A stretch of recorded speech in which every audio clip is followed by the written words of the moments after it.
All right. Good afternoon, everyone. Today is December 22nd. My name is Mike Beagles. I'm the platform manager for MCP. I am a Cisco certified CyberOps associate and CCNA, and I want to welcome everyone to this briefing. First, I just want to start by saying that during this, if you have any questions, please submit them via the chat function in the GoToMeeting application. Okay, so I'm here to talk to you today about the recent SolarWinds hack, which is now being called Sunburst. So the purpose of this briefing today is to give everyone a really high-level overview of what happened, what has that impact been so far, and what can you do to help protect your agency. So let's just jump right into it, and let's talk about this. So this slide that I'm going to have up here, we're going to talk to for quite a bit, and it's really a timeline. But as many of you are familiar, there's the company called SolarWinds. They make software solutions that help IT professionals and their teams manage their systems and their network. Now, there is one particular solution that is deployed to manage large network environments, and it's called Orion. And the software allows organizations to monitor and manage devices remotely.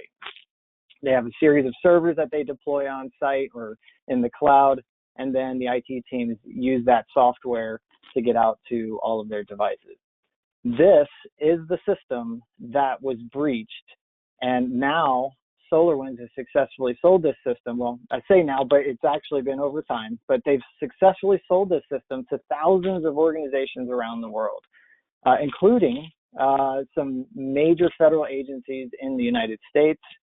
We do know the Department of Energy, the NSA, there's divisions of the military, the White House, also major telecom and telecommunications companies, IT companies and service providers. Basically, it's a list of who's who in the world and in business.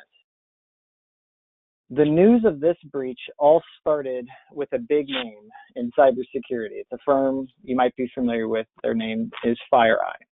Now, FireEye is a publicly traded cyber firm that provides hardware, they provide software, they do consulting, etc., to its clients to investigate and protect against malware. And they're kind of like a special forces in cybersecurity. And they announced back on December 8th a hack of their own internal systems. And they say the hackers were able to make off with special tools that could be used to mount new attacks in the future. They called the attack, and I'm quoting the CEO here, totally unique and utterly clandestine. And you know, the tools that we're talking about here, we'll talk about those a little bit more detail here in just a second. But FireEye brings in the FBI to help them investigate this, and they concluded, along with FireEye, that this was a highly sophisticated state-sponsored attack. So it had to be someone with top-tier cyber offensive capabilities. Now, no formal attributions have been made, and what, at least from FireEye or from any of the other agencies out there. There's some speculation that it's definitely foreign, but what helped facilitate this attack at FireEye? It was the SolarWinds Orion platform. And as of some additional news that I got earlier today, some stolen credentials from an employee at FireEye. So that's how the FireEye hack was facilitated. So it was kind of a combination of things, but SolarWinds was involved in that. Now, let's fast forward a few days. Okay, so that breach happened on the 8th, and if you're following along in the timeline, we're going to the right, and we're going to jump around just a little bit, so I apologize. But let's fast forward a few days, and let's look and say FireEye's continued analysis of their own breaches going on, and that pointed to that much larger supply chain attack. Now, if you're not familiar what a supply chain attack is in the cyber world, that's basically where hackers target less secure systems so that they can generally disrupt or damage any organization that's relying on that system. So they don't necessarily go for like the crown jewels right away. They try and find another way in through less secure methods. Now, on December 13th, it was announced that the deployed SolarWinds Orion software versions contained Trojanized software components that contained a backdoor. And that backdoor allowed communication over the web to unknown third-party servers.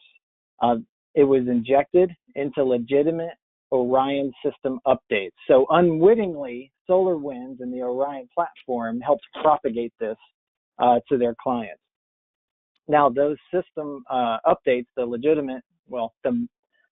supposed legitimate software, but it was actually malware, was digitally signed, propagated through the Orion update mechanism, and that goes back as far as March 2020 as when that propagation was taking place, when those updates were going out. Now, once the malware was installed, it'd wait about 2 weeks, and then it would call home. It would go to what's called a command and control server. So essentially it's calling home and it's waiting for further instructions. And at that point, the hackers would see that their malware had successfully penetrated, and they would analyze what they saw and do whatever they wanted to do next. And that could be second stage payloads, it could be additional malware, they could go laterally across those systems. Now, that was the breach. That's what facilitated a lot of this news that's going on right now. It's made headlines around the world. It's been on interviews of different people from high levels of government inside the United States. They're talking about this. This was something that definitely caused a lot of concern. In fact, reports were that even at the White House, there was a surprise Security Council type meeting regarding this specific instance soon after the FireEye disclosure on the 8th. Now, what does that mean? It means, in short, the attackers made their bad software look like good software, and it was distributed to thousands of clients via normal software updates, right? Now, as this was being announced, within days, more breaches were being discovered, and particularly U.S. government agencies. And that's why CISA, the Cybersecurity Infrastructure Security Agency, they sent out advisories last week that came out early last week on a Monday, and then again on Thursday, and then I think there was another one on Friday of this past week. And those were basically, the government was learning to what degree was the malicious activity happening, and they put out their advisories. Those advisories were very blunt. It was shut down SolarWinds systems. They did not want them connected. They wanted them physically unplugged from the networks and off of any systems that they would have been connected to. Now, some of the most recent revelations, and I've been working on this since it came out, and I've been updating on my notes all the way up until the point of this webinar. But some of the most recent revelations here are that the hackers did a sort of dry run to see if they could go undetected. And that dry run was all the way back in October of 2019. And that's because some of the network security analysts have found remnants of the malware on infected systems that goes back to that time. I'm still digging up additional details as to what exactly that meant, but we do know for sure that once the breach was discovered, they discovered it on certain versions going all the way back into March. So on my timeline, I have a little red sun there, and that red sun is indicating that's when those infected updates for SolarWinds Orion were being deployed. Now, SolarWinds has a security advisory that's been basically a pin on their website, and it lists out the versions that were impacted. But that's what some of the most recent revelations are. We don't know if there's going to be additional versions that they're going to talk about, but at this point, we do know that there's a certain number of versions that goes all the way back to March as to when those updates were taking place. Now, what has been done so far to combat this? Okay, on the same timeline that you're seeing here on the screen, Microsoft, our good friend and cohort here, Microsoft, took some amazing steps to stop the severity of this. Now, along with SolarWinds, putting hot fixes and patches and updates in place, FireEye, who put out industry-wide countermeasures that were released soon after they discovered it on their own, Microsoft took some really unprecedented steps, and I've outlined them as really 3 important steps. And as you can see on the timeline here, within a week of the announcement, Microsoft had revoked those digital certificates used to sign the malware and make it look legit. The second action that they took was they seized the domain name being used by the malware, effectively creating what we call in cyber world a sinkhole. And just real quick, so everyone understands what that is, that's basically a website that was being used by the malware, and our security analysts out in, at our cybersecurity firms at Microsoft were able to reverse engineer it and find out what domain that was, and they seized the domain within days. And legally, that's an amazing feat. Then they updated, and one of the most important actions, they updated their Windows Defender with a sort of kill switch that quarantines the files and disables it. Now, those 3 actions within the week of all of this happening is extremely impressive, and I applaud Microsoft for taking those steps while this was all being revealed. So, who is or was impacted when we talk about the SolarWinds breach? Now, SolarWinds in its SEC filing says that 18,000 of its 33,000 Orion customers would be or could have been compromised. Now, right now, the attackers seem to be focused on a small number of high-level targets. You've heard me talk about the U.S. government targets. There are confirmations of other targets around the world. All that's really been reported as far as, what did the hackers do with this malware, all that's really been reported is that access to internal systems, some unclassified data systems and things like that, and some emails have been implicated as being part of this. And the latest victims to be added to this list that's growing include Microsoft, who's put out additional information, Cisco, and VMware. Again, I'm saying some of these names because these are companies who are known around the world for being highly secure, being very reliable in their fields, and they've been tied to this.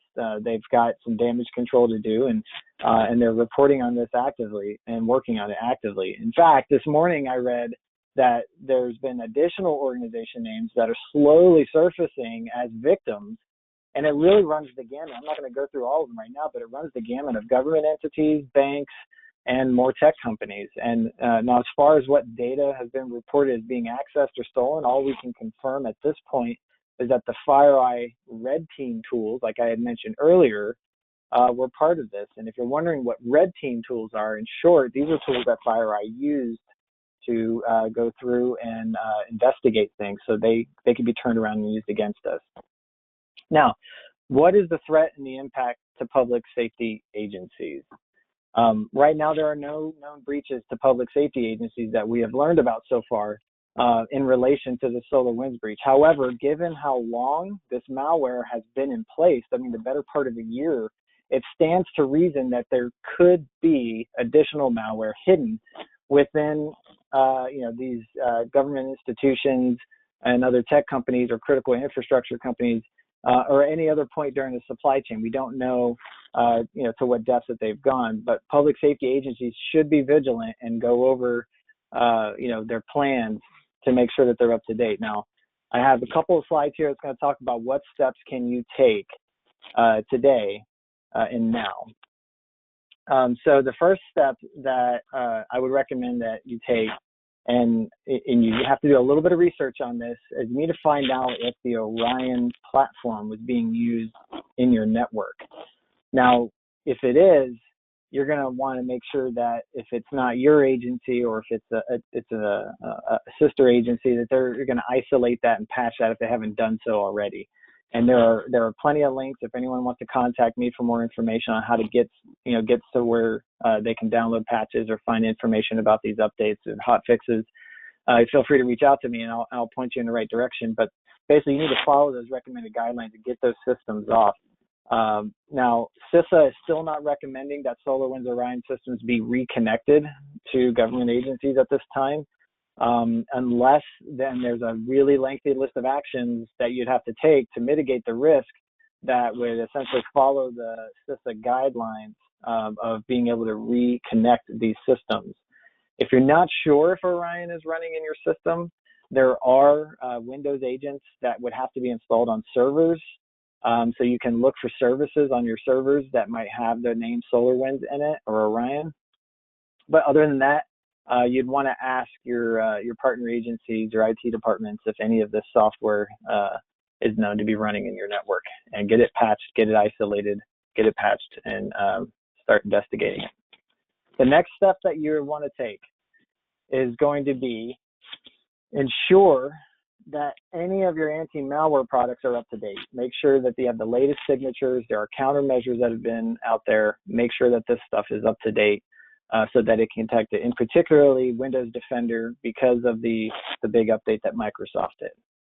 The next step that you want to take is you want to be proactive. You want to, if you haven't had a cybersecurity or vulnerability assessment done yet, make sure you get that scheduled. Make sure you get another one scheduled for, as soon as you can, and show up your defenses. Make sure that your continuity and recovery plans are up to date.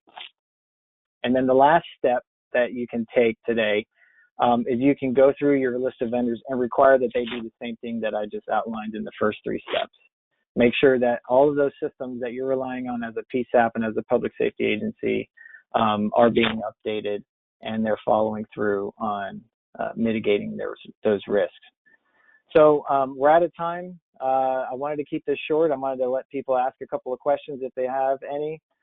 But if you're watching this video as a recording, I want to thank you for taking the time out to join us today. I hope you have a happy holiday and a great new year.